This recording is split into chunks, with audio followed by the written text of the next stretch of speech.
All right, so you know why you're here, right? You're here on the deep dive because you really want to, like, get to the bottom of things and you want to do it fast. Yeah. You want all the info without all the fluff. We get it. Exactly. Yeah. So that's what we do. We take all this stuff, the source material, all this information, and we boil it down to, like, the absolute essence, and then we bring you along for the ride. We're going to hold your hand. Exactly. Take you through the forest. Yeah, and today we're diving into a collection of Donald Trump's public statements. Oh, boy. Buckle up. Yeah. Especially some really interesting moments from his time as president. Yeah, some noteworthy moments. To say the least. Yeah. So the sources we're looking at for this deep dive are 30 of Donald Trump's wildest quotes from CBS News and Trump presidency, the dumbest moments of a monumentally stupid time from Slate. It's a very colorful title there from Slate. Yeah. Just setting the stage. Very descriptive. Yeah. So our goal here is not to, like, judge or anything. It's really just to try to understand, like, the range and the nature of these things that have been documented. Yeah, we want to look at what these reputable sources have presented. Right. And just see, what patterns emerge, what characteristics emerge. Right. When we look at these statements, these events all together. Okay, so let's unpack this stuff. Let's do it. And let's start by going back to the early campaign days. Back in the day. Back when, like, his rhetoric, his way of talking really started to get a lot of attention. Capture the public imagination. Yeah, one that really stands out is from a rally back in 2015, where he said that he saw the Twin Towers come down from Jersey City. Oh, yeah. And that thousands of Muslims were celebrating. Thousands. CBS News specifically quotes him as saying, there were people that were cheering on the other side of New Jersey, where you have large Arab populations. They were cheering as the World Trade Center came down. And it was a really powerful claim. It certainly was. Yeah. What's notable here is, the assertion of a widespread event without subsequent corroborating evidence. Did this actually happen? Yeah. And it makes you consider the impact of these kinds of claims, regardless of whether they're true or not. Absolutely. On public perception and public discourse. Yeah. How do people react? Totally. And then in that same year, during his June 2015 announcement, when he announced that he was going to run for president. Big day. Yeah, he made those really well-known remarks about Mexican immigrants. Right. According to CBS News, he said, when Mexico sends its people, they're not sending their best. They're sending people that have lots of problems, and they're bringing those problems with us. They're bringing drugs, they're bringing crime, they're rapists, and some, I assume, are good people. Right, tacked on at the end. Yeah, that little, like, addendum at the end kind of gets lost. It does get lost. If we consider this in the broader context, you start to see a pattern Right. of, broad generalizations applied to very large groups of people. Right. And the use of strong, emotionally charged language Absolutely. is a key feature that we're going to see repeated throughout all this material. Absolutely. And then who can forget, like, the central promise to build a great wall on the southern border. A wall. And that Mexico would pay for it. Of course. And he even added, his own expertise to it. He said, nobody builds walls better than me, believe me. Right. The master wall builder. So it was this fascinating mix of policy and personal, like, bravado. It really highlights how personal branding and self-promotion become so intertwined with the policy proposals themselves. Totally. The confidence that's expressed, whether or not it aligns with, conventional expertise. Right. It becomes part of the message. Totally. It's clearly intended to resonate with the audience. Yeah. It's about belief. It's about connecting on that level. Now, the sources also highlight a number of statements that were made about women specifically. Interesting. It seemed to be like a recurring thing. A theme. Yeah. Yeah. So one really unusual one is from his March 2006 appearance on The View with his daughter Ivanka. Oh, boy. So he was asked about Playboy, possibly featuring her in the magazine, and CBS News quotes him as saying, I don't think Ivanka would do that inside the magazine. Although she does have a very nice figure. I've said that if Ivanka weren't my daughter, perhaps I would be dating her. Wow. And Joy Behar immediately was like, stop it. Oh, that's so weird. Stop it. Pretty much echoed what a lot of people were thinking. Yeah, I was like. Right. So what's interesting here is this blurring of the lines in how family relationships are talked about publicly. Totally. And particularly the way he talks about his daughter's physical attributes. Right. In a way that many people would find, I think, unconventional. Inappropriate. Even inappropriate. Yeah. Yeah. And this kind of perspective on women continues in his book, Trump, The Art of the Comeback. He's quoted by CBS News as saying, women have one of the great acts of all time. The smart ones act very feminine and needy, but inside they're real killers. The person who came up with the expression, the weaker sex, was either very naive or had to be kidding.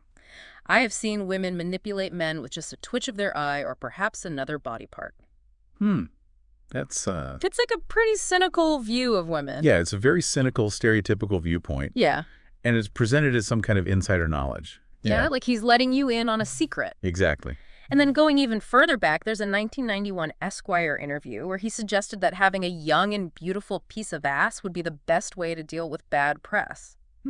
Interesting tactic. CBS News also points this out. What does that say about, his view of women and public image? Yeah. It suggests, this approach to public relations. Right? Where personal connections, or at least perceived public connections. Can be used as a tool to deflect negative attention. It really prioritizes a very specific kind of superficial presentation. It's all about image. Yeah, image is everything. Then there's the instances where he commented on specific women based on how they look. Oh, right. So in 2015, the New York Times reported that he said about Heidi Klum after she turned 42 that she was no longer a 10.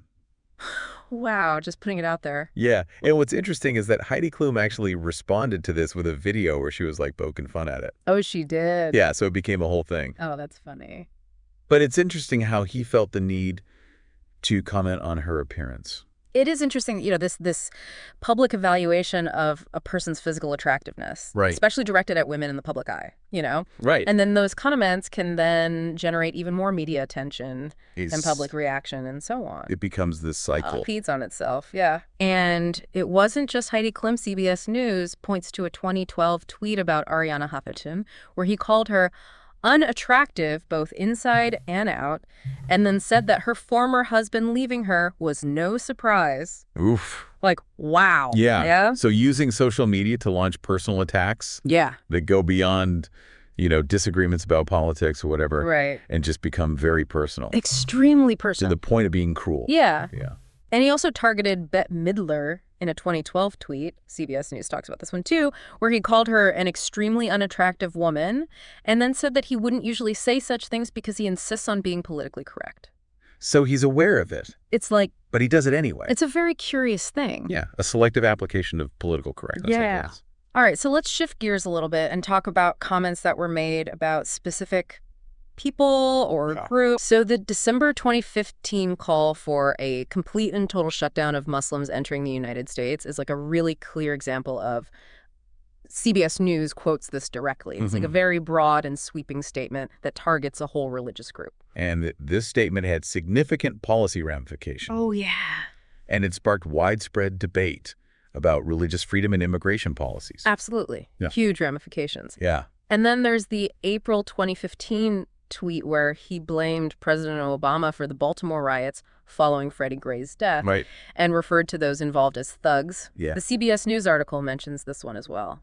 Using that kind of language to describe people who are, engaged in civil unrest. Yeah. It often carries very significant social and racial implications. Absolutely. And it can really contribute to further division, and it reflects a particular perspective, I think, on how to deal with those situations. Totally. And then there's the August 2015 impression that he did of Asian negotiators where he used a stereotypical broken English accent. Oh, right. And said, we want... CBS News mentions this one, too, and it drew a lot of criticism. Yeah. Because it was seen as offensive.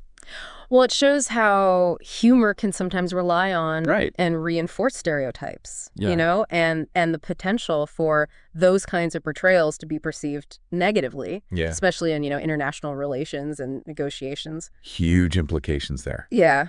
And then going back to an April 2011 radio interview, he said that he has a great relationship with the blacks. Okay.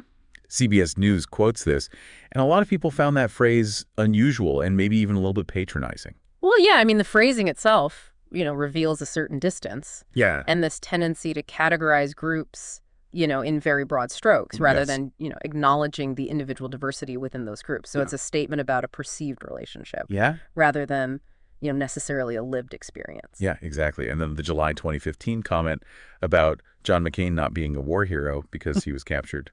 He said, I like people who weren't captured. Right. CBS News quotes this, and it was really controversial considering McCain's military service. Yeah, I mean, it challenged this long-held respect Yeah. for people who have been prisoners of war Right. and raised really fundamental questions about how we define heroism in public life. Totally. And then a September 2015 Rolling Stone article, CBS News notes this described Trump's reaction to seeing Carly Fiorina on TV. He said, "Look at that face." Oh, boy. And then question if anyone would vote for her based on her looks. So again, we're back to Yeah. focusing on physical appearance as a way to judge a person, Right. even in the context of, political leadership. Exactly. And then the August 2015 comment about Megyn Kelly. Oh, yeah. After she moderated a debate, Right. CBS News mentions this, where he said that she had blood coming out of her eyes wherever. Right. It was widely seen as a really crude and personal attack. Yeah, and the vagueness of wherever, Yeah, right. left it open to a lot of interpretations. That's right. Very negative. Yeah. And then finally, a May 2012 interview where he called Cher a loser, lonely, unhappy, and compared her to Rosie O'Donnell. Wow. Just laying it all out. I know CBS News includes this one as well, and it just demonstrates this willingness to say really critical things about other celebrities. Yes, very personal and really critical. Yeah. He just uses public platforms to say negative things about people. Yeah. Doesn't really matter what the Yeah. context is. Yeah. So now let's move into some of the more strange and questionable things that happened while he was president. Okay. Slate has a lot of examples of this, and this is where things get really interesting. Buckle up. So the Four Seasons landscaping press conference after the 2020 election. Oh, yeah, the infamous. That was a wild one. That's a classic. So the initial tweet suggested it was going to be at the Four Seasons Hotel, Fancy. but then it was clarified that it was actually a landscaping business Okay. next to an adult bookstore and a crematorium. What a lineup. I know. What a combination. It's like you can't make this stuff up. It's truly bizarre. It was such a strange moment. It really was. And it's interesting how a seemingly minor error in logistics, Right. booking the wrong place or whatever, became this really powerful and almost symbolic moment Yeah, in the whole, post-election narrative. totally. It had this element of unintentional comedy. It was almost like performance art. Yeah, it really captured people's attention. Yeah. Yeah. Then there's the December 2015 statement from Dr. Harold Bornstein, where he declared Trump the healthiest individual ever elected. With the healthiest. And then later, Dr. Bornstein admitted that Trump himself had dictated the letter. So Trump wrote his own health report. Essentially, Yeah. Slate calls this section his idiot doctor. Appropriate. Yeah. I mean, this really raises questions about, the transparency and the accuracy of information about a candidate's health. Absolutely. And it also raises questions about Dr. Bornstein's judgment Totally. to allow himself to be used in that way. Yeah. Yeah. And then Slate also highlights George Papadopoulos's false claim that he participated in Model UN. Model UN! Yeah, on his resume when he was being presented as a foreign policy advisor. Foreign policy advisor. I know, it's like, come on. What are we doing here? It makes you wonder how these people were vetted. It really does. Yeah. It speaks to the potential for people to misrepresent their qualifications Right. when they're trying to get positions of power. Yeah. Yeah. And then there's the October 2016 appearance of Anthony Gilberthorpe, who was called the British airplane sexual assault witness guy Yeah. by Slate. Okay. And he made these really specific and kind of strange claims about Jessica Leeds. Right. And it's like, why is this guy even involved? Yeah, it was a very unusual instance of, someone being brought forward to dispute allegations. Right. And the way he did it and Yeah. the claims that he made Yeah. really drew a lot of attention and scrutiny at the time. It was Yeah. very strange. It was a weird situation. And then there's this repeated claim that he was named Michigan Man of the Year. Michigan Man of the Year. Yeah, and Slate points out that this probably refers to an invitation to a dinner where no such award was given. So not really a thing. Not really a thing. And right. it's like, why I keep saying it. It highlights this tendency to maybe misinterpret Yeah. or overstate recognition from the past. Yeah, And to keep repeating these claims even when they don't seem to be true. exactly. Right. Then there's the January 2017 story about Bernhard Langer, the golfer, Right. supposedly being prevented from voting because of a line of suspicious Latin American individuals. Okay. But Slate points out that Bernhard Langer isn't even a U.S. citizen. So he can't vote anyway. Exactly. And what's really weird is that this story was apparently passed around through several people before it got to Trump. Like a game of telephone? I know. That's how misinformation spreads. Yeah. Through these unreliable sources. Yeah, and then it gets amplified by people in positions of power. Right, and then it becomes a thing. Yeah. Exactly. Yeah. And then there's the February 2017 remark about Frederick Douglass Oh, yeah. getting recognized more and more. Right, as if he's still alive. Exactly. And Slate reminds us that Frederick Douglass died in 1895. Right, over a century ago. It's like, what? It's a real head-scratcher. It makes you wonder how someone could say that. Yeah, using the present tense to talk about a historical figure Right. who's been dead for over 100 years. Yeah. It's just strange. Yeah. And then there's the April 2017 claim about sending an armada to North Korea. The Armada. But the aircraft carrier was actually going in the opposite direction. The opposite direction. I know Slate covers this in detail, and it just shows how disconnected things were. Yeah, there was a huge disconnect between what was being said publicly Right. and what was actually happening. Totally. It's pretty concerning when you're talking about national security. Absolutely. You got to be able to trust what your leaders are telling you. And then there's the battery theory of energy. The battery theory. Yeah, this idea that exercise depletes your finite energy reserves. Oh, right. Like you only have so much energy to expend in your lifetime. Exactly. And that's it. Yeah, Slate mentions this in connection with reports about Trump's views on fitness. Right. And it's like a really strange way of thinking about the human body. Yeah, it goes against everything we know about physiology. Right. It's fascinating that someone would believe that. Yeah, it is. And then there's the August 2017 fake phone call from the Boy Scouts Fake phone. about his speech being the greatest ever made to them, Oh, wow. which the Boy Scouts denied ever happened. So he just made it up. Looks like it's Slade has this one too, and it's Yeah. like, why would you make up something like that? Yeah, it highlights this need to seek validation. Yeah, Even for relatively unimportant things. exactly. Yeah. And then there's the local milk people comment from August 2017. Local milk people. I know he said this during a conversation with the Australian Prime Minister about refugees. What does that even mean? It was so bizarre. It was, Slate talks about this one, and everyone was trying to figure out what it meant. right, like what are we talking about here? It was just such a weird phrase. To use in a serious diplomatic conversation. I know. It was very peculiar. Yeah. And it led to a lot of public debate and speculation. Absolutely. And then in September 2017, he repeatedly claimed that a senator was in the hospital, and that was the reason why the ACA repeal bill failed. Okay. But Slate points out that the Senator Thad Cochran was actually at home, Not in the hospital. not in the hospital. So it was another inaccurate explanation. Right. So using inaccurate information to create political narratives, Right. even when the truth is readily available. Exactly.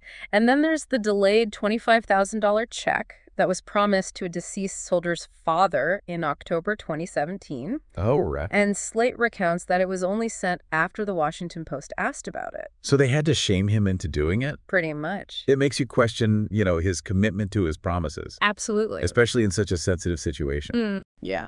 And then there's the February 2018 tweet where he told the stock market that it had made a big mistake by declining despite good economic news. What? Slate's response to this was just LOL. Yeah. I mean, it's a very direct way to communicate with the financial markets. He's like, he thinks he can control them. Yeah, he seems to believe that what he says can directly affect the economy. Right. And he's not afraid to criticize them publicly when they don't do what he wants. And then starting in July 2018, he repeatedly claims that his father was from Germany. From Germany. But Fred Trump was actually born in New York City. Right. Slate points this out, and what's even weirder is that his grandfather was indeed German. Okay. But Trump had previously claimed that his father was Swedish. He's changed his story. Yeah, it's like, what's the truth? It raises questions about how he constructs his family history Right. for public consumption. Yeah. And then in August 2018, he said that you need voter ID to buy cereal. To buy cereal. I know Slate mentions this, and it's such a huge exaggeration of what's required to buy groceries. Right. It's like he's trying to scare people. Yeah, it's a way to simplify a complex issue Right. and make it seem like there's this urgent need for a solution, Exactly. even if the analogy doesn't make any sense. And then there's the September 2018 description of Hurricane Florence as one of the wettest we've ever seen from the standpoint of water. Okay. Slate points this out, too. It's like, well, duh. Yeah, it's a statement of the Yeah, obvious. it's like, what else would a hurricane be? Exactly. But it just shows how he sometimes uses these really simple and literal phrases to Yeah. describe things. Yeah. And then in March 2019, he called Tim Cook Tim Apple. Tim Apple. at a meeting. Okay. Slate mentions this, and it was this weird slip of the tongue. Yeah. Was it a mistake? I don't know. Or was it intentional? It was strange. It was. But it became a whole thing. It did. And then in June 2019, he tweeted that Mars is heart, of which the moon is a part. I know Slate highlights this, and it shows that he doesn't really understand basic astronomy. Yeah, he's got his planets and moons mixed up. Yeah, it's like a really basic scientific concept. It is. And then in July 2019, he praised George Washington's army for taking over airports during the Revolutionary War. Airports. Slate talks about this one too, and it's like he doesn't realize that airplanes weren't invented yet. Right. Huge historical inaccuracy. Yeah, it's like he's mixing up different time periods. Yeah. And then also in July 2019, he said that the kidney has a very special place in the heart. Anatomically incorrect. I know Slate points this out too, and it's like maybe he meant it metaphorically. Maybe? But it was just another one of those weird phrases that makes Yeah. you wonder what he was thinking. Yeah. And then in August 2019, he claimed that windmills cause cancer. Windmills cause cancer. I know, Slate mentions this, and it's like, where did he get that from? There's no scientific basis for that claim. Exactly. And it's dangerous because it could affect people's views on renewable energy. And then also in August 2019, the White House tried to explain why they were considering Doral for the G7 summit. Right, his own golf course. Yeah. And they said that other potential sites would have required oxygen masks. Oxygen masks. I know Slate recounts this, and it was such a weird excuse. Yeah, it seemed like a made-up justification to try to cover up a potential conflict of interest. Totally. And then in September 2019, he described rally attendees as being soaking wet when the weather was actually clear. Okay. Slate points this out too, and it's like another example of him contradicting reality. Yes, saying things that are demonstrably false. Exactly. And then also in September 2019, he said that Melania Trump has a son together.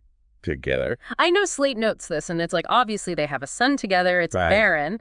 Yeah. But it was just a really strange way to phrase it. Yeah, it was redundant and awkward. Yeah. Yeah. And then there's the May 2020 Obamagate exchange with a reporter Right. where he was asked what the specific crime was. And what did he say? He just kept saying, you know what the crime is. Oh, so no specifics. None Slate highlights this, and it's like another example of him making these vague accusations. Right, without any evidence. Exactly. It's like he wants people to just believe him. Right. Without any proof. And then in July 2020, he claimed that he was asked to throw out the first pitch at a Yankees game out of jealousy of Dr. Fauci. Jealousy of Dr. Fauci. I know, it's such a petty thing to say. It is. Slate covers this one too, and it's like he always sees things through this lens of personal rivalry. Right, he thinks everyone's out to get him. Yeah. Yeah. And then in August 2020, he introduced David Bernhardt as a man who loves the interior. Loves the interior. Yeah, Slate mentions this, and it's like, well, he is the Secretary of the Interior. Right. But it was such a bland way to introduce him. Yeah, it lacked any kind of substance. Yeah, it was just weird. It was. And then in September 2020, during a debate about climate change and forest fires, he talked about forest cities. Forest cities. Yeah, and he also told a story about Finland raking their forest floors. Finland raking. I know Slate talks about this, and it's like he doesn't understand how forest management actually works. It's like he's making up these solutions based on nothing. Yeah. So now going back to some earlier quotes from the CBS News article that weren't specifically tied to his presidency. There's the March 2011 Good Morning America interview where he said, "Part of the beauty of me is that I am very rich." Just putting it out there. Like, no humility whatsoever. yeah, it's like he sees his wealth as a defining characteristic. Right. It's a core part of his identity. Yeah, and then there's the September 2015 The Tonight Show comment where he said that he'll only apologize if he's ever wrong in the hopefully distant future. Hopefully distant future. It's like he thinks he's never wrong. Right. It shows this complete lack of self-awareness. Yeah, a very high opinion of himself. Yeah. And then there's the May 2011 New York Times interview where he compared his stance on gay marriage to unattractive long putters in golf. What? I know, it's such a bizarre analogy. This is. And it's really insensitive. Yeah, it trivializes serious issue. Yeah, and it shows that he doesn't really understand it. Yeah. Or care about it. Yeah. And then there's the November 2012 tweet where he said that global warming was a Chinese hoax A Chinese hoax. to hurt U.S. manufacturing. And then later he tweeted that he wished for a big fat dose of global warming because it was cold outside. So he's denying climate change, Right. but also complaining about the coal. Yeah. I think he's making it up as he goes along. Right. Yeah. And then in March 2011, he was on Fox and Friends, and he bragged about screwing Muammar Gaddafi in a land deal. Screw it, Gaddafi. CBS News mentions this, and it's like such an aggressive way to talk about international business. Yeah, it's like he sees it as a competition Right. where he has to win at all costs. Yeah, and then there's the November 1999 quote from the New York Times, where he said that he's more honest than other candidates and has more beautiful women. Classic Trump. I know, it's like right out of his playbook. Self-promotion Yeah. and superficiality. And then there's the February 2016 victory speech comment where he said, "I love the poorly educated." Wow. I know CBS News reminds us of this one, and it's like, why would you say that? It's like, and superficiality. And then there's the February 2016 victory speech comment where he said, "I love the poorly educated." Victory speech comment where he said, "I love the poorly educated." He said, "I love the poorly educated." He said, "I love the poorly educated. I love the poorly educated." Wow. I know CBS News reminds us of this one, and it's like, why would you say that? It's like he's celebrating ignorance. It's a really strange thing to say. It- Victory speech comment where he said, "I love I love the poorly educated." February 2016 said, "I love the poorly educated." He said, "I love the poorly educated." Wow. I know CBS News